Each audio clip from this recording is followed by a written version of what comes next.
لائیں کہیں کہ ہمارا رب اللہ ہے، پھر اس پر جم جائیں۔ ان پر فرشتوں کا نزول ہوتا ہے، نہ کوئی غم کرو نہ خوف، خوشیاں مناؤ جنت کی جس کا تم سے وعدہ کیا گیا تھا۔ اللہ کی ربوبیت پر اطمینان جب انسان کو ہو جاتا، میرا رب اللہ ہے، ربی اللہ، انسان کے لیے نہ کوئی کھٹکا، نہ کوئی خطرہ، نہ کوئی خوف، نہ کوئی حزن۔ جو کچھ ہو رہا ہے کس کے اذن سے ہو رہا ہے؟ اللہ کے اذن سے۔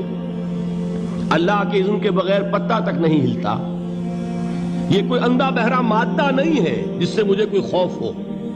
اندھا بھینسا چلا آ رہا ہو اس سے تو ڈرنے کا ہر انسان کو ڈرنا چاہیے، نہ معلوم کس کو ٹکر مار دے۔ لیکن نہیں، اس کائنات کو چلانے والا ایک سمیع و بصیر خدا ہے، وہ جو میرا دوست ہے، میرا ولی ہے۔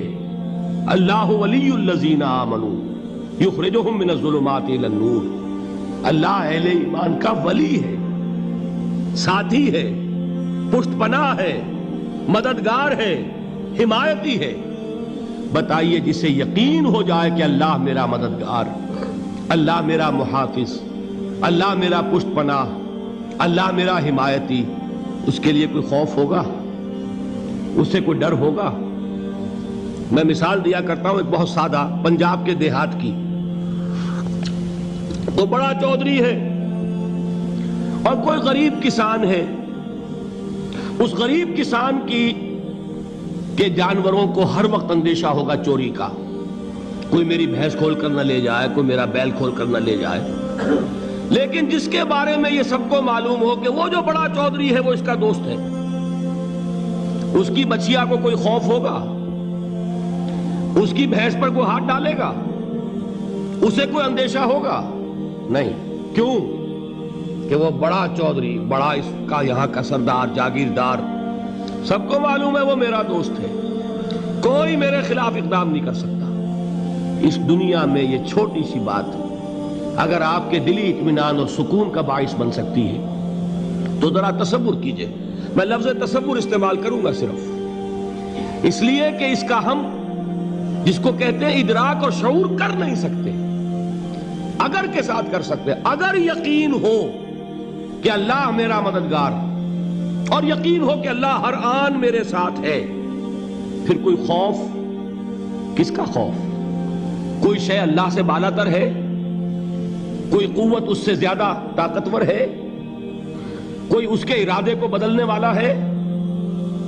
کوئی اس کی مشیت کے آڑے آنے والا ہے؟ یہی بات ہے جو حضور نے فرمائی۔ یہ ایمان کا حاصل ہے لب لباب، کہ دیکھو اچھی طرح اس بات کو ذہن نشین کر لو، اگر تمام انسان مل کر تمہیں کوئی نقصان پہنچانا چاہے نہیں پہنچا سکتے مگر جو کچھ اللہ نے لکھ دیا ہو، اور تمام انسان مل کر تمہیں کوئی نفع پہنچانا چاہے نہیں پہنچا سکتے مگر وہ شے جو اللہ نے طے کر دی۔ آپ پھر میں کہوں گا ذرا طاری کیجئے، اسے فرض کیجئے، اسے سوچئے۔ اگر اس حدیث پر ہمارا دل ٹھکا ہوا ہو تو کسی سے ڈر ہوگا؟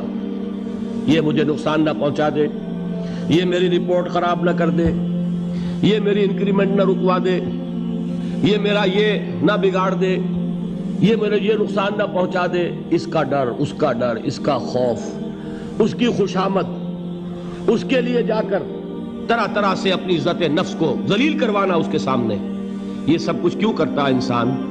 جب سمجھتا ہے کہ اس کے ہاتھ میں میرا کوئی نفع ہے، اس کے ہاتھ میں میرے لیے کوئی ضرر ہے، یہ مجھے کوئی غضب پہنچا سکتا ہے، یہ مجھے کوئی نقصان پہنچا سکتا ہے، یہ میرا کوئی کام بنا سکتا ہے، یہ میری کوئی ضرورت پوری کر سکتا ہے، اسی کا نام شرک ہے۔ جہاں آپ نے یہ سمجھا کہ غیر اللہ کے اندر کوئی طاقت موجود ہے وہی شرک ہے۔ بتوں سے تجھ کو امیدیں، خدا سے نومیدی، مجھے بتا تو صحیح اور کافری کیا ہے؟ شرک تو یہ ہے۔ جس پر بھی تمہیں یہ خیال ہے، کلمہ ہے یہ کلمہ سوم، لا حول ولا قوت الا باللہ، ذرا اس پر دل کو کبھی اگر آپ تصور کریں، پھر فرض کریں، دل ٹھک جائے اس پر، کوئی طاقت نہیں۔ یہی بات تھی جو شیخ عبد القادر جیلانی رحمۃ اللہ علیہ نے اپنی وصیت میں اپنے بچے سے کہی. 11ویں دینے والے ہیں، لیکن حضرت شیخ عبد القادر جیلانی کی وصیت اور تعلیمات کو کتنے لوگ ہیں تم جانتے ہو؟ یہ جن مقامات تک پہنچے ہیں وہ کس چیز کی بدولت پہنچے ہیں؟ انہوں نے جو پیغام دیا وہ کیا تھا؟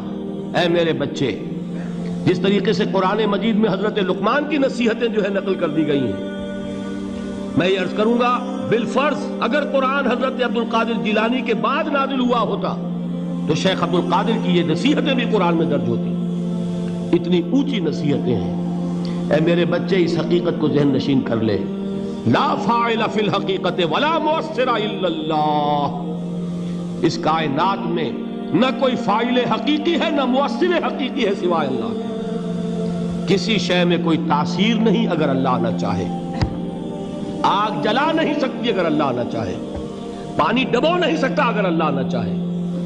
زہر ہلاک نہیں کر سکتا اگر اللہ نہ چاہے. کوئی چیز فائدہ نہیں پہنچا سکتی اگر اللہ نہ چاہے.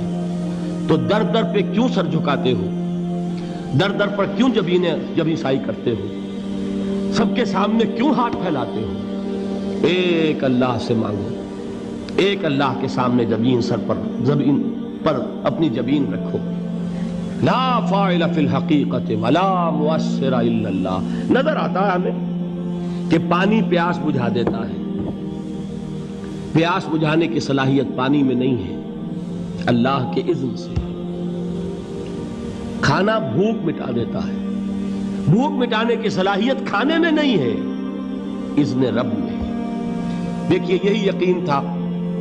حضرت موسیٰ علیہ السلام کا واقعہ یاد کیجئے. سامنے سمندر آ گیا ہے، قوم دیکھتی ہے پیچھے کہ گرد و غبار کا طوفان ہے. معلوم ہوا کہ فرعون اپنے لشکر سمیت آ گیا ہے.